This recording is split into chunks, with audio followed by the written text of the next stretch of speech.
Bapak Ibu yang saya hormati, Bapak Ibu perangkat desa se-Kecamatan Jebuk, kita masuk pada materi yang ketiga, yaitu tentang analisa dan kajian Undang-Undang Nomor 3 Tahun 2024 dengan pemateri Bapak Dodi Mergiawan SE.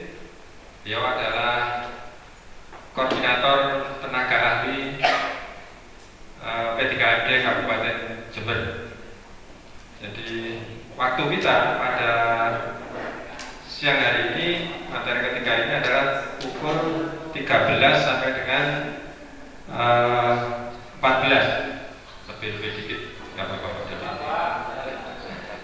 Katanya Pak Rodi ini menyampaikan materinya enak. Ada perangkat yang bilang seperti itu Pak Rodi. Intonasinya itu loh gimana gitu. Ya, baik, untuk menyingkat waktu dan tempat kami berikan kepada Pak Dodi. Oke, matur nuwun Pak Mahfudzi. Izin Bapak Ibu yang saya hormati. Bismillahirrahmanirrahim. Assalamualaikum warahmatullahi wabarakatuh. Selamat siang, salam sejahtera bagi kita semua. Bapak Kepala Desa yang saya hormati beserta perangkat ini lengkap semua ya, mulai dari Pak Sekdes, Kasih Kabur, Kasun juga ya, lengkap. Alhamdulillah kita dipertemukan pada siang hari ini dalam kondisi sehat walafiat. Tidak sebersit pun dalam hati saya ingin gurih panjangan tidak, tapi saya ingin melakukan kajian, analisa dan diskusi bersama. Tentu materi hari ini saya berharap kalau Pak Win mengatakan pol 2 ayo selesai gitu, kalau bisa sebelum jam 2 kita sudah selesai. Oke, izin saya sambil berdiri saja ya. Bapak Ibu yang saya hormati, sebelum saya akan membicarakan berkaitan dengan perubahan undang-undang, dulu kalau kita bicara tentang desa 6 tahun 2012, ini sudah dilakukan proses revisi 3 tahun 2024. Ini yang akan kita lakukan bahasan kajian. Saya tidak akan mendetailkan per pasal dan bab tidak, tapi harapan kita mempunyai sebuah pemahaman yang sama dulu. Ada beberapa pasal yang berubah, ada beberapa bab yang berubah. Dari perubahan itulah yang harus kita samakan persepsi. Melalui apa? Melalui kajian dan analis kita bersama. Baik, Bapak Ibu yang saya hormati, kalau kita bicara tentang desa, ada sebuah perubahan mendasar di tahun 2014. Hierarki kalau kita bicara tentang regulasi, undang-undang desa atau undang-undang itu paling tinggi. Permendagri 111 tahun 2014, undang-undang, bawahnya undang-undang itu ada PP, bawahnya PP ada permen atau peraturan menteri, bawahnya dari peraturan menteri ada namanya Perda dan Perbu. Nah ini yang berubah itu adalah undang-undangnya. Tentu kalau undang-undang itu sifatnya bukan hal, sifatnya adalah yang teknis tidak, tapi setidak-tidaknya nanti akan mengatur. Nah hari ini yang kita ketahui PP, permen itu masih belum ada, tapi setidak-tidaknya kita mengetahui apa saja yang melakukan sebuah proses perubahan. Yang pertama ke sana. Terus yang kedua, hari ini desa itu masih eksis, bisa berjalan. Karena apa? Melakukan kaitan dengan regulasi yang telah diatur. Bicara tentang sebuah regulasi di tingkatan pusat itu pasti akan menciptakan sebuah kebijakan. Kebijakan dari apa? Dari regulasi yang ada. Di tingkatan provinsi itu merupakan sebagai praktikalnya. Di tingkatan kabupaten ini sudah melakukan namanya berkaitan dengan ketaatan. Baru di tingkatan desa yang banyak melakukan adalah ketaatan dan kepatuhan untuk menjalankan. Jadi artinya regulasi ini sifatnya adalah mengatur. Mau nggak mau, tahu nggak tahu, ini sudah bisa berjalan. Jadi artinya apapun yang kita lakukan pasti semuanya dari regulasi yang ada. Nah, dengan adanya regulasi ini ada sebuah perubahan ya, secara latar belakang. Yang kedua, next saja Pak Mahfudzi. Yang kedua, tentu perubahan undang-undang yang ada di atas tidak langsung bisa berubah undang.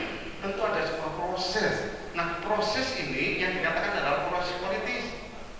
aspirasi dari abdesi, aspirasi dari akademi dan lain sebagainya. Mereka berbondong-bondong ke Jakarta ingin melakukan sebuah pusat perubahan. Ada isu-isu strategis yang diharapkan oleh desa seluruh Indonesia.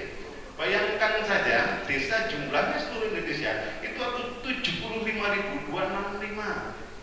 Dan yang salah satu diantaranya, kades yang ada di Jerbuk ini mungkin berangkat juga di Jakarta. Apakah iya? Kita juga nggak tahu. Apakah Pak ya berangkat ini? Iya.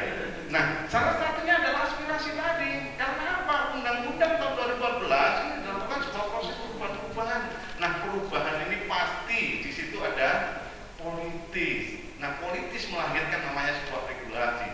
Yang salah satu diantaranya di sini ada jabatan. Harapannya Pak Kades yang 6 tahun ini orang. Kepingin berapa? Kepingin 8 tahun, 9 tahun kan kayak gitu loh, selama 2 periode. Akhirnya ada sebuah kesepakatan di sana. Jadi artinya aspirasi dari kepala desa dan abdes itu semuanya itu berbondong-bondong ke Jakarta mengeluarkan sebuah aspirasi. Ini yang ditangkap oleh pihak wakil-wakil kita yang ada di Jakarta. Yang kedua kaitan dengan masalah permasalahan kedaulatan desa. Ini ada perubahan-perubahan juga. Kalau kita bicara tentang desa, desa adalah satuan fasilitas hukum yang mempunyai fungsinya atau berhak mengatur dan mengurus. Ini berkaitan dengan masalah kedudukan. Harapannya apa? Kepala desa seluruh Indonesia berharap bahwasanya desa itu adalah bagian terkecil dari sistem pemerintahan negara kita. Ini pun dilakukan sebuah proses perubahan. Yang ketiga kaitan dengan permintaan perluasan hak kepala desa, perangkat desa, lembaga desa. Hari ini kita berkumpul perangkat desa. Apa yang berubah di sini? Ini yang nanti akan kita lakukan kajian bersama. Yang keempat ini berkaitan dengan permintaan penambahan dana. Dana desa hari ini itu adalah maksimalnya 10% di undang-undang. Tapi harapannya berharap bahwasanya dana desa ini bisa mencapai 10 sampai dengan 20. Apakah hanya dana desa saja? Enggak, ADD. Ini juga akan ada perubahan. Hari ini yang terjadi ADD yang dibagikan ke desa itu adalah dana perimbangan yang masuk di kabupaten dikurangi dengan DAK khusus atau DAK minimal 10%-nya. Tapi di undang-undang ini dilakukan sebuah perubahan, tidak dilakukan pengurangan dari DAK tapi minimal 10%. Digunakan apa? Untuk ADD. Ini yang akan kita lakukan bahasan bersama. Lanjut lagi Pak. Next saja. Ini sebagai pengantar saja. Jadi setelah dilakukan itu, diakomodir, baru nantinya dari pihak DPR memberikan surat kepada pihak pemerintah untuk melakukan sebuah perubahan undang-undang ini. Next lagi, cepat. Lanjut saja. Ini kata dalam surat. Nah, tanggal 25 April kemarin ini sudah digunakan. Siap tidak siap, tahu tidak tahu, ini sudah berjalan. Apa yang perubahan-perubahan? Nah ini yang akan saya lakukan proses bahasan. Lanjut lagi, next. Nah, ada 17 pasal yang berubah. Ada sekitar 9 bab yang berubah. Ada pasal sisipan, tambahan-tambahan yang baru. Sehingga dari 17 ada 9 bab ini yang dijelaskan dalam Undang-Undang 3 tahun 2004. Lanjut, next lagi. Nah, yang pertama, saya hanya membandingkan saja. Ada sebuah ringkasan pokok perubahan. Memang tidak secara detail saya sampaikan, tapi saya ingin substansi saja yang akan saya sampaikan. Supaya apa? Supaya kita sama persepsinya. Yang pertama, kaitan dengan menimbang tadi. Dari 17 pasal tadi, menimbang ini adalah bagian pertama. Undang-Undang 3 2004 turunannya atau berubah dari Undang-Undang 6 juga berkaitan dengan Undang-Undang Cipta Kerja. Ini nggak sampai nanti ya analisnya ya Pak, nggak sampai kelihatan Pak Mahfudzi ya, tapi nggak apa-apa ya. Terus yang kedua, ini akan saya bicarakan. Yang pertama adalah pasal 2 tentang penyelenggaraan. Di Undang-Undang 6 2004 katakan bahasanya penyelenggaraan pemerintahan, tapi di undang-undang yang baru berubah, desa yang menyelenggarakan. Jadi ada perubahan di sini. Awalnya penyelenggaraan pemerintahan desa, tapi di sini desa menyelenggarakan pemerintah. Ini berbeda maknanya. Sehingga desa betul-betul di sini sebagai subjek untuk menyelenggarakan. Ini bahasanya undang-undang.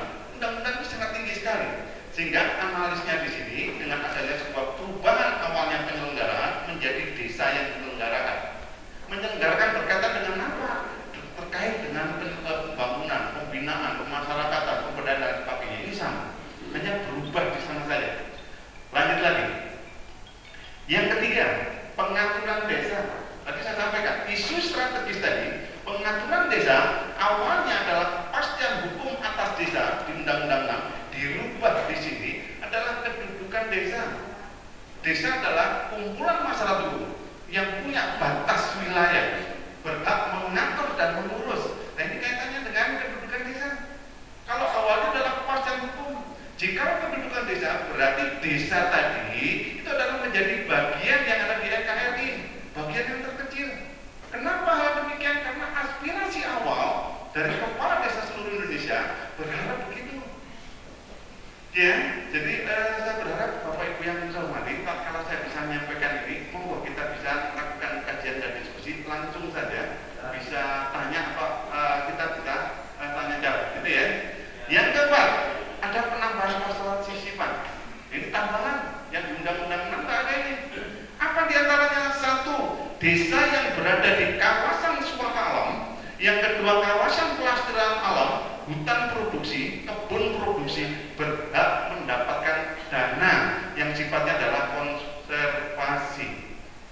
Terus bagaimana Pak kita akan mendapatkan dana? Bagaimana kita menentukan bahwasanya desa kita masuk dalam kawasan suaka? Maka nanti akan diatur di dalam PP Pak. Nanti saya sampaikan di awal, PP sampai hari ini belum ada. Tapi undang-undang ini harus jalan. Maka apa yang harus dilaksanakan terlebih dahulu? Ya tentunya Pak Kades atau Ibu Kades yang masa jabatan 6 tahun ini harus berubah menjadi 8 tahun. Insya Allah minggu depan Pak Kades itu akan mendapatkan perpanjangan kaitan dengan SK seorang kepala desa. Nah ini yang paling paling urgent. Jadi saya ulang kembali, ini ada tambahan pasal sisipan bagi desa yang berada di kawasan berkaitan dengan hutan, kawasan produksi dan lain sebagainya. Ini harus dikelola nantinya. Akan mendapatkan dana juga, iya. Terus bagaimana mekanisme? Siap. Iya. Nah kembali lagi, kalau kita bicara tentang hutan, ada namanya Kementerian KLHK, itu juga mengatur ke arah sana. Apakah yang ada di Pakuman termasuk hutan atau tidak? Di Kementerian KLHK dikatakan hutan itu ada 5.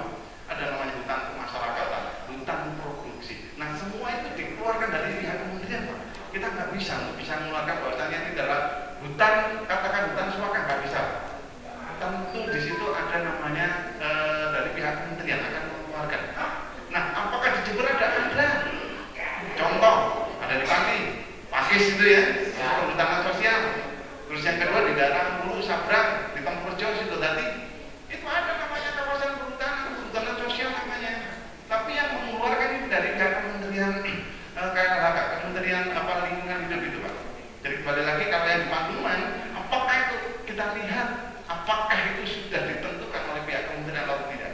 Jika bukan, ya berarti persepsi kita saja. Oke ya, jadi kembali lagi, secara teknis dan lain sebagainya akan diatur di PP. Kita menunggu, kita sama-sama menunggu PP-nya. Oke, lanjut. Next lagi. Pembentukan desa. Nih ya, terus kalau di Undang-Undang 6 dirubah, ada namanya dana operasional, antara lain dana untuk kegiatan penyelenggaraan pemerintah desa, termasuk dana operasional rumah tangga desa. Sudah mulai ditotal desa ini. Jadi nanti akan ada ini dana operasional rumah tangga desa. Cuman hari ini saya nggak bisa untuk bisa jelaskan. Karena apa? PP dan permennya masih belum ada. Kita sama-sama menunggu. Hari ini yang saya bahas adalah substansi perubahan tadi.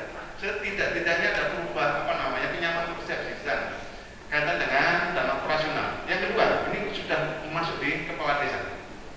Hanya Pak Bin saja kepala desa. Oh, ada Pak Kasman juga. Kepala desa di pasal 26 ayat 1, 2, B, 3, C, D, dan G. Perubahan mendasar di sini Pak. Ini adalah Undang-Undang 6. Ini adalah perubahannya.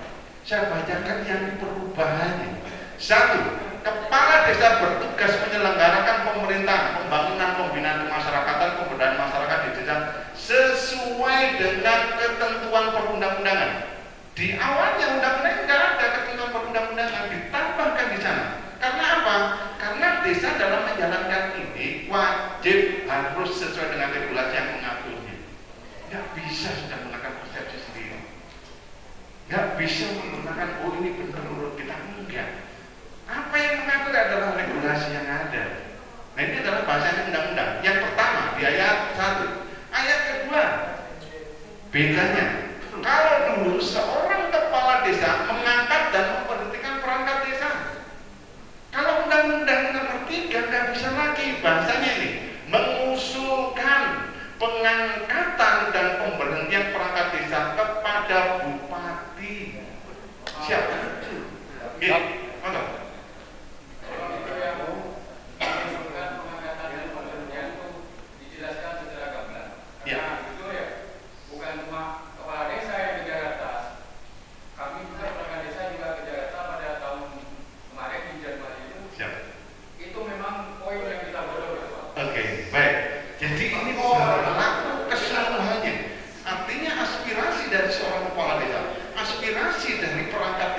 BPD pun ini ditampung keseluruhan sehingga menghasilkan sebuah perubahan dari Undang-Undang 6 menjadi 2015 menjadi Undang-Undang 3 2024. Oke ya, di pasal 20 tadi yang menyampaikan di Undang-Undang 6 mengatakan bahwasanya tatkala mengangkat dan memberhentikan dari perangkat Undang-Undang 6 ini pada saat itu kewenangan dari seorang kepala desa. Tapi undang-undang yang sudah berubah nomor 3 tidak sekedar mengangkat dan memberhentikan, tidak. Tapi apa? Melakukan namanya mengusulkan lebih dahulu. Mengusulkan apa? Satu pengangkatan. Mengusulkan apa? Satu pemberhentian. Kepada siapa? Kepada perangkat desa. Kepada siapa mengusulkan? Jelas di sini ada kata-kata bupati, Pak. Berarti itu ketentuannya ketentuan mutlak wali ganti, Pak. Iya. Kapan ini berlaku tadi saya akan sampaikan. Undang-undang ini berlaku 25 April tahun 2018. Iya, sampai.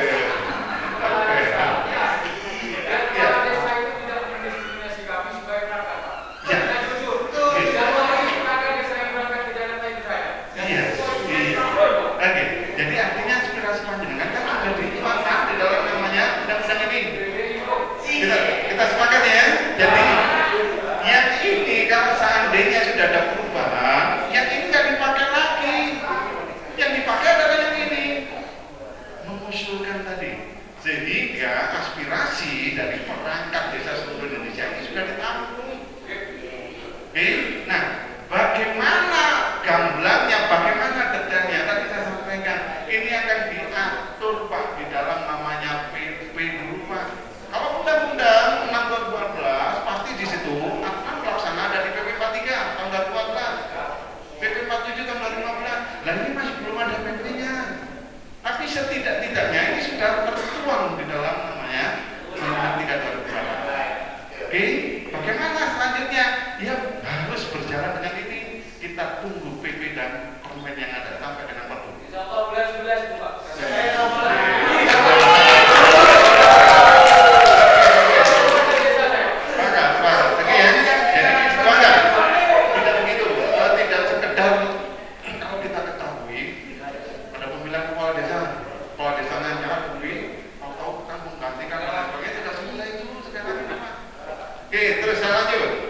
Menerima penghasilan setiap bulan, tunjangan penerimaan lainnya yang sah, juga ada apa namanya BPJS Ketenagakerjaan dan kesehatan.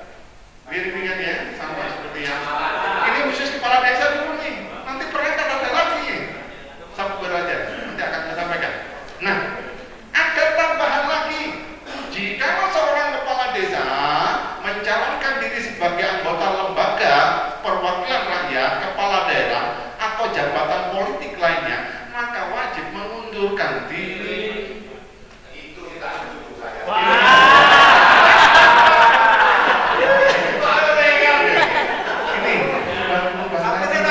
Ini bagus.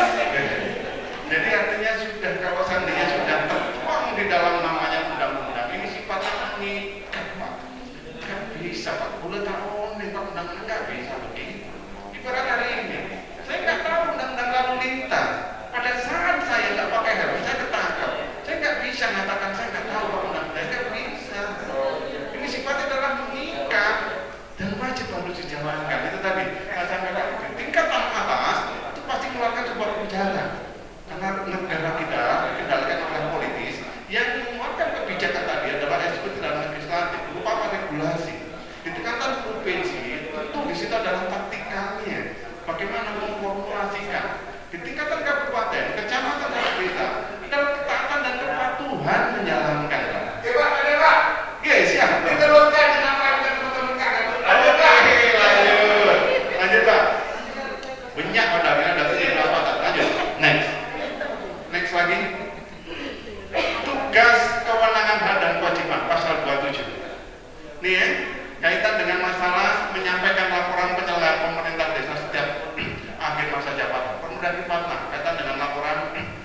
memberikan dan atau menyebarkan informasi penyelenggaraan pemerintah daerah secara tertulis kepada masyarakat desa setempat setiap akhir tahun anggaran, menyampaikan laporan pertanggungjawaban penyelenggaraan pemerintah desa pada akhir masa jabatan melalui musdes. Di undang-undang nggak ada pada saat itu melalui musdes, tapi kewajiban ke depan ini wajib harus melalui musdes. Tambah musdes tentu di situ adalah ranahnya BPD, Permen Desa 16/2016 tentang musyawarah desa. Penyelenggaraan BPD fasilitasi pemerintah desa menghadirkan unsur masyarakat dalam membahas hal sifatnya strategis yang salah satu diantaranya laporannya Pak Kepala Desa, Pak, musdes nih, Pak. Terus bagaimana aturan dan lain sebagainya? Jika musdes menolak dan lain sebagainya, saya nggak bisa berandai-andai karena Pak PP dan permennya belum ngatur, Pak.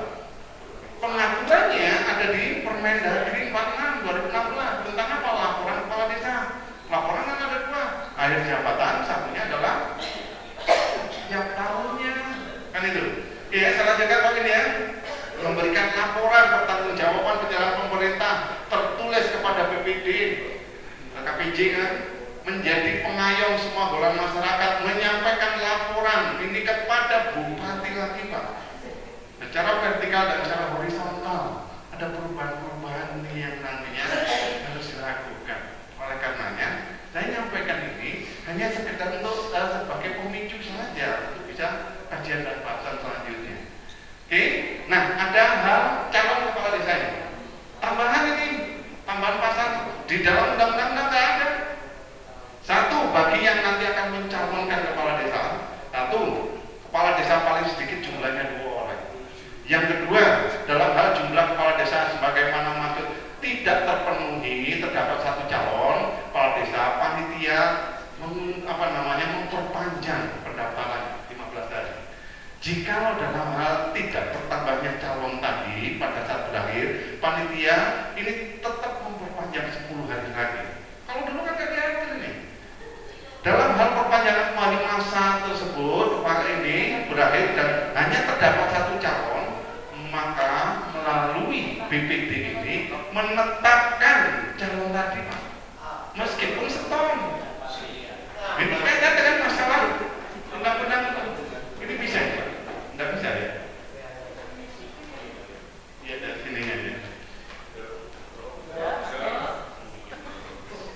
Setengah 2. Saya 1 jam, Pak. Ini paling kurang gitu ya. Saya senang sekali bisa berinteraksi kali Pak dengan ini. Oke, lanjut aja. Ini ya, ini kaitan dengan undang-undang yang mengaturnya. Lanjut lagi, Mas. Gak apa-apa, nanti materi kasih. Nah, masa jabatan KD. Ini kan merupakan sebagai aspirasi nih. Yang awalnya ini ya 6 tahun selama 3 kali periode dirubah menjadi 8 tahun sejak tanggal pelantikan. Yang kedua maksimal hanya 2 kali saja. Sama sebenarnya kalau seandainya dijumlahkan juga. Kalau dulu awalnya 9 tahun ini 8 tahun. Ini ya, saya pikir tidak ada satu masalah. Nah, sudah masuk ke perangkat desa. Perangkat desa di pasal 48. Kalau di undang-undang desa, perangkat desa ada sekdes, pelaksana kewilayahan, pelaksana teknis. Di sini ada sebuah proses pendefinisian. Siap.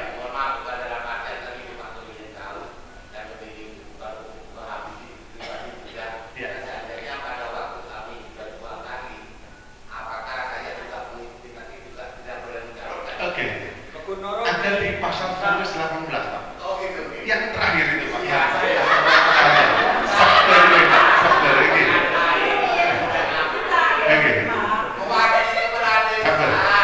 Ini masih masalah lama. Perangkat desa adalah unsur staf yang membantu kepala desa dalam penyusunan kebijakan dan koordinasi yang diwadahi dalam sekretariat desa dan unsur pendukung tugas kepala desa dalam pelaksanaan kebijakan. Jadi kepala desa itu memang nantinya yang membantu, Pak. Artinya di sini pimpinannya adalah seorang kepala desa, iya.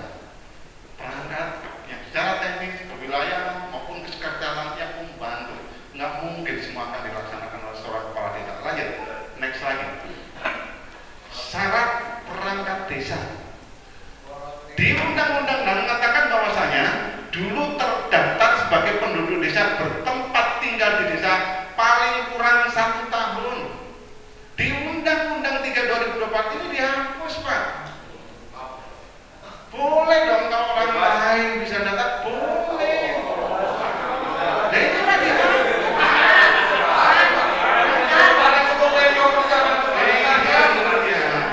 berarti artinya kalau kita mengacu meskipun PP Permen belum ada, perangkat desa itu adalah orang-orang yang punya kompetensi, punya keterampilan.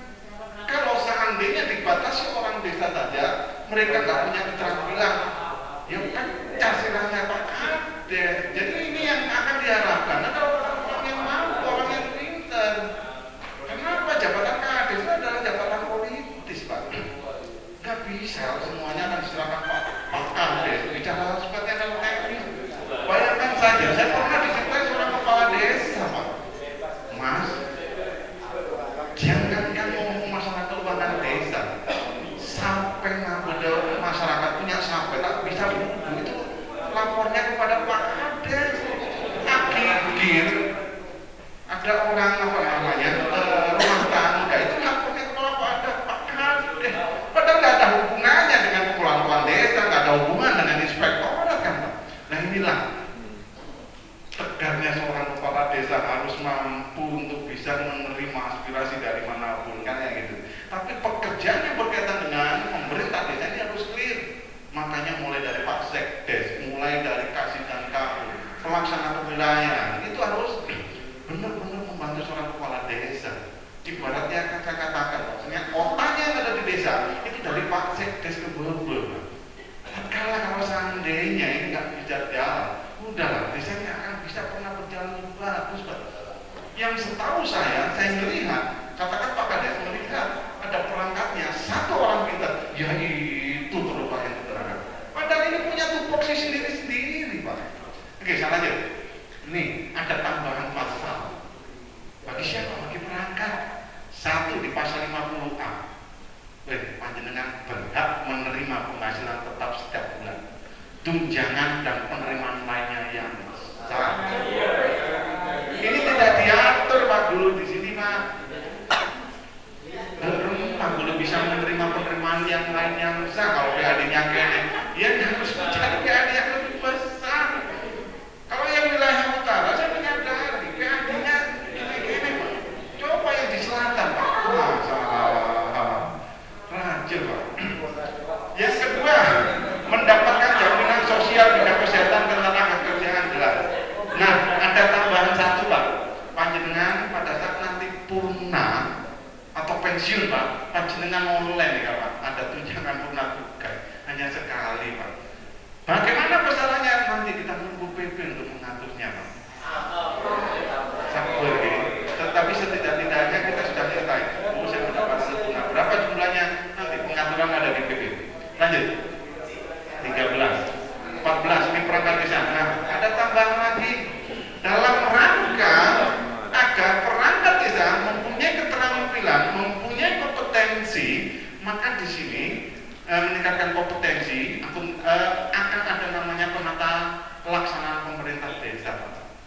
Artinya tentu di situ ada sebuah proses peningkatan kapasitas. Hari ini peningkatan kapasitas masih sifatnya umum.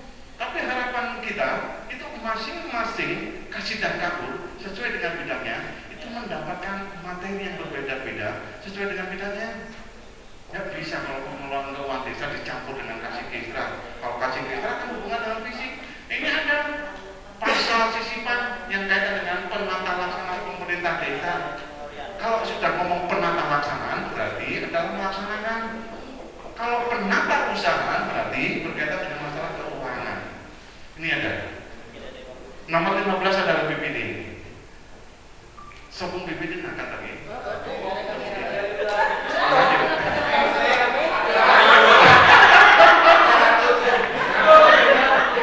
Prinsip dasarnya sama. Kalau yang BPD ada perubahan.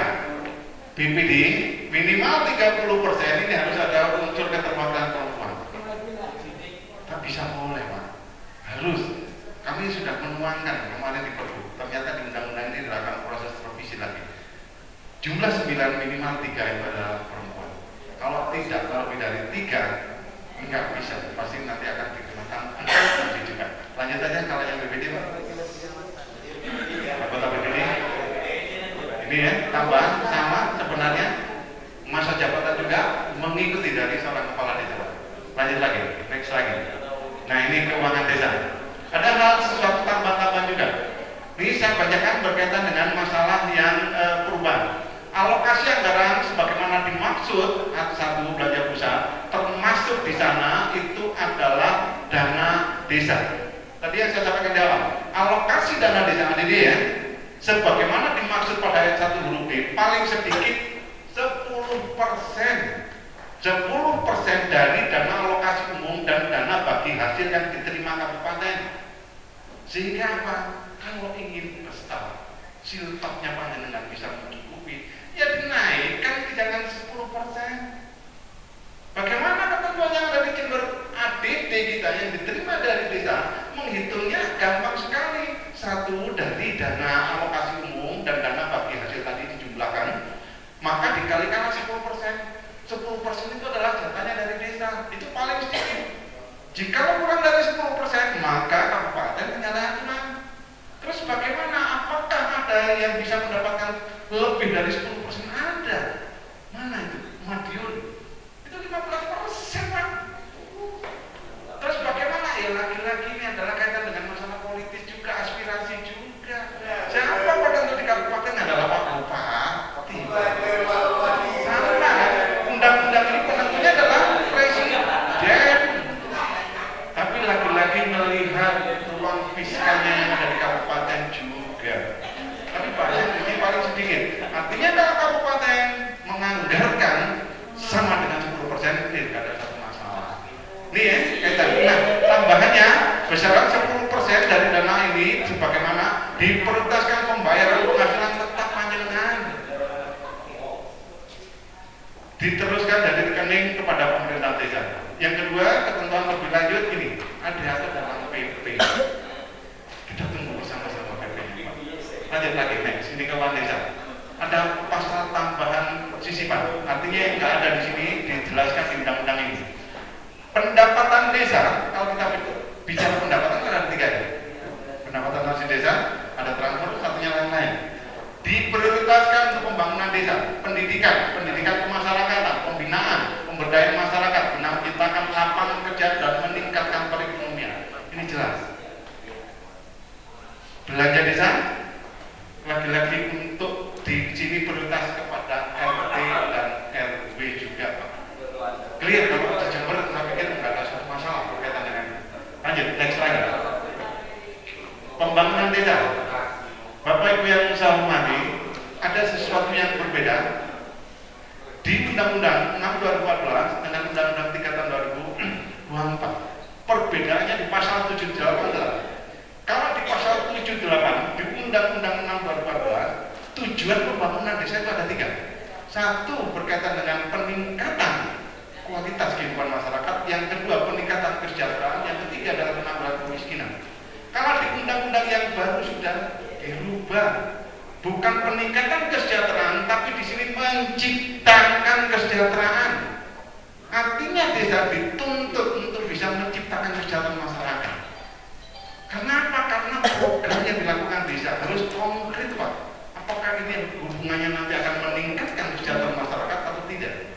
Yang kedua, kalau bahasanya penanggulangan kemiskinan di Undang-Undang 6 ini dirubah penanggulangan kesenjangan sosial ekonomi. Ada perbedaan yang mendasar di sini. Ini kaitan dengan arah atau tujuan dari pembangunan. Saya lanjut. Nah, ini perencanaan sudah masuk masalah hal teknis. Sampai nanti apa yang disampaikan oleh Pak Kades. Bicara perencanaan, awalnya 6 tahun, sekarang jadi 8 tahun. Pertanyaan saya, di Jelbuk, adakah kepala desa berakhir tahun 2007 ya? Wah, berarti masih aman. 2025 tidak ada? Tidak ada ya? 2025 kurang lebih sekitar ada 161, lainnya memang 2027. Nah, sehingga pertanyaan saya, kalau seandainya berakhir tahun 2024 atau 2025, ini bagaimana ini posisi RPJM-nya? PP belum mengatur. Apakah kita menggunakan RPJM lama? Iya, yang namanya kan sudah masa habis kan harus diperpanjang. Nah, mekanismenya bagaimana perpanjangan ini? Ini masih belum diatur dalam PP tadi. Beruntung kalau tandanya di Jelbuk ini masih tahun 2027 masih bisa kita gunakan, sehingga pada bulan-bulan depan ini bisa melakukan sebuah proses perencanaan RKP Tagarut 22. Oke, lanjut lagi. SID ini jelas. SID atau Sistem Informasi Desa jelas di sini sudah diatur juga, diakses. Perbedaannya di sana ada dulu pemangku kepentingan ini boleh, tapi sekarang sudah hanya diakses oleh masyarakat desa tempat saja. Kaitan dengan SID atau berkaitan dengan masalah website yang disediakan oleh masing-masing desa. Nah, pasal 24 tersendiri lagi BUMDes. Tahu nih gue aja gue dengar BUMDes yang sampai sekarang ini mate tak gelem. Oh dia diatur tersendiri nih Pak. Kita nunggu PP-nya. Lanjut lagi Mas. Nah ini Pak, ketentuan peralihannya Pak. Ini mulai yang sudah habis. 1. Kepala desa dan anggota BPD yang telah menjabat selama 2 periode sebelum undang-undang ini berlaku masih dikasih kesempatan atau dapat mencalonkan 1 periode lagi.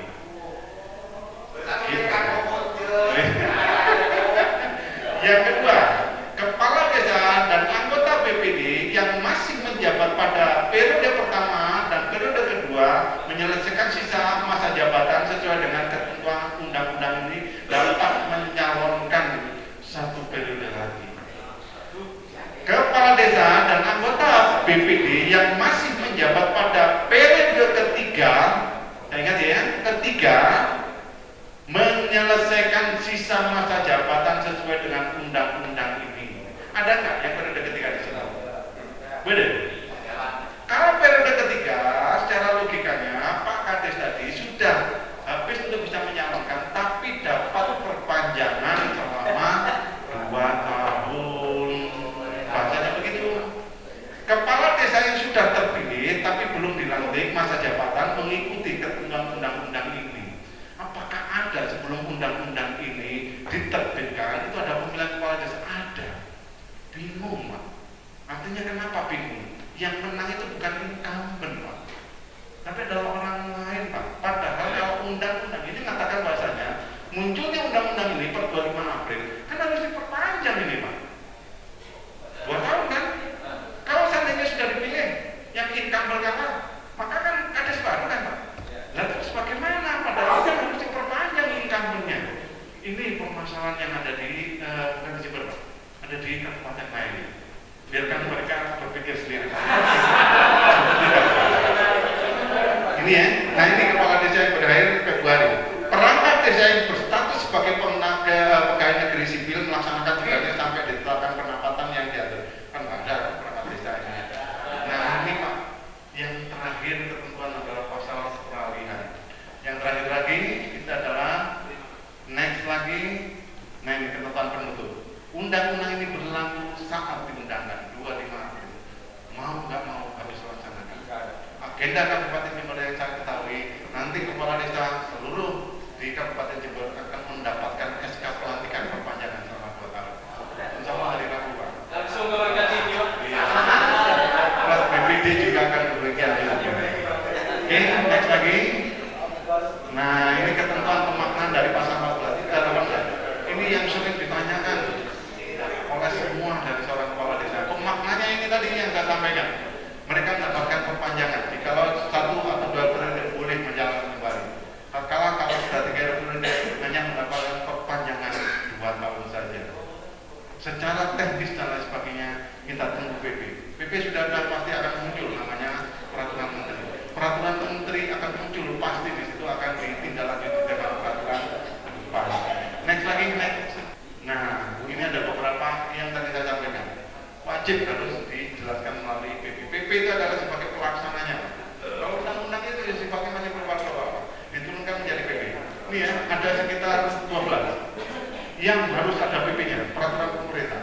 Baru dari peraturan pemerintah nanti ditunjukkan di perda hanya 1 pasal.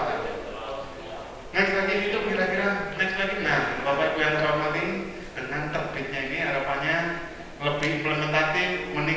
kinerja pemerintah desa. Kalau sudah bicara pemerintah desa, pasti di situ Pak Kades juga boleh terangkan.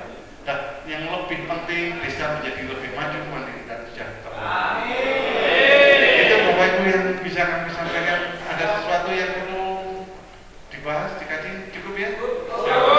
Baik, terima kasih. Itu yang bisa kami sampaikan. Mohon maaf atas segala kekurangan. Saya akhiri. Wabillahi taufiq wal hidayah. Wassalamualaikum warahmatullahi wabarakatuh. Baik, terima kasih disampaikan kepada Pak Dodi Setiawan. Mungkin masih ada yang belum jelas mau ditanyakan, saya kasih waktu. Nah itu Pak Fit, gimana Pak Fit?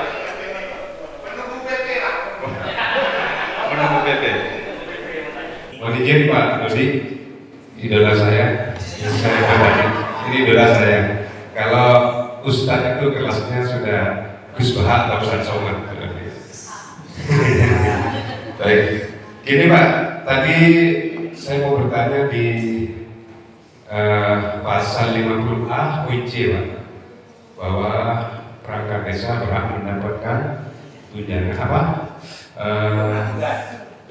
Kurang tugas di 1 kali akhir masa jabatan.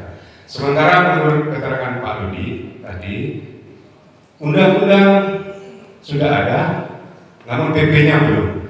Walaupun PP-nya belum, undang-undang harus dilaksanakan. Nah, apakah apabila nanti ada perangkat desa yang punya tugas sebelum PP turun, apakah ini bisa dilaksanakan Pak? Terima kasih Pak. Assalamualaikum warahmatullahi wabarakatuh. Kami dari perangkat desa Jelbu ingin bertanya Bapak. Kemarin kami, kepala desa kami itu telah dipanggil sama Sang Ilahi. Kami ingin bertanya, apakah kalau kepala desanya itu tidak ada, apakah itu PAW atau PJ Pak? Yang kedua, dan itu apakah ada semacam tambahan juga Pak? Terima kasih. Assalamualaikum warahmatullahi wabarakatuh. Kemarin kita sempat melakukan kajian dan revisi Pak. Pertanyaannya, bagi kepala desa yang meninggal, apakah diperpanjang? Apakah iya kita akan memperpanjang kepala desa yang meninggal? Itu sudah menjadi bahasan juga di tempat DPRD pada saat itu. Saya masih ingat Pak Bukasan, saya bersama Pak Kepala Dinas. Intinya begini Pak, kalau bicara tentang sebelum saya PAW dulu, ketentuan undang-undang ini dulu Pak, wajib ini harus ada sebuah proses perpanjangan. Sehingga apa? Sehingga nanti menentukan bahwasannya kalau di undang-undang kan jelas bagi kepala desa yang meninggal dan sebagainya kan nggak mungkin diatur di sini. Prinsipnya jabatan dari seorang kepala desa, entah yang meninggal atau tidak, itu wajib harus diperpanjang dulu Pak. Contoh yang ada di Jelbu berakhirnya tahun 2027, 25, maka 25 ya. Ini maka harus diperpanjang 2 tahun. Kejadian di Jelbu itu meninggal seorang kepala desa, maka di sini harus diganti namanya adalah PJ sebelum melakukan sebuah namanya PAW. Jadi kembali lagi prinsipnya harus ada sebuah proses perpanjangan dulu. Setelah itu baru ada namanya PJ Pak. PJ setelah melakukan kegiatan tersebut menunggu sampai menghantarkan ada namanya PAW. Tapi insya Allah sampai tahun 2025 ini kayaknya seperti serentak atau apa ini masih belum ada instruksinya yang berkaitan. Jadi intinya yang dicabut itu wajib harus melakukan sebuah proses perpanjangan, entah meninggal atau tidak nantinya Pak. Setelah ada sebuah proses perpanjangan tadi, jika tahun 2025 kan 2027, ini vakum ini kepala desanya meninggal, maka di sana ditempatkannya PJ Pak. Setelah PJ tadi nanti menghantarkan PAW yang ada. PAW akan bisa dilaksanakan kita nunggu instruksi yang ada. Karena momen-momen tahun ini luar biasa tahun politisnya Pak. Kemarin pemilihan presiden dan sekarang adalah pilkada dan pilgub kayak. Jadi intinya itu harus dilakukan soal proses perpanjangan dulu Pak. Baru ada penempatan PJ. Sampai nantinya ada instruksi lagi akan dilakukan PAW. Jelas itu adalah PAW Pak. Nah, mungkin yang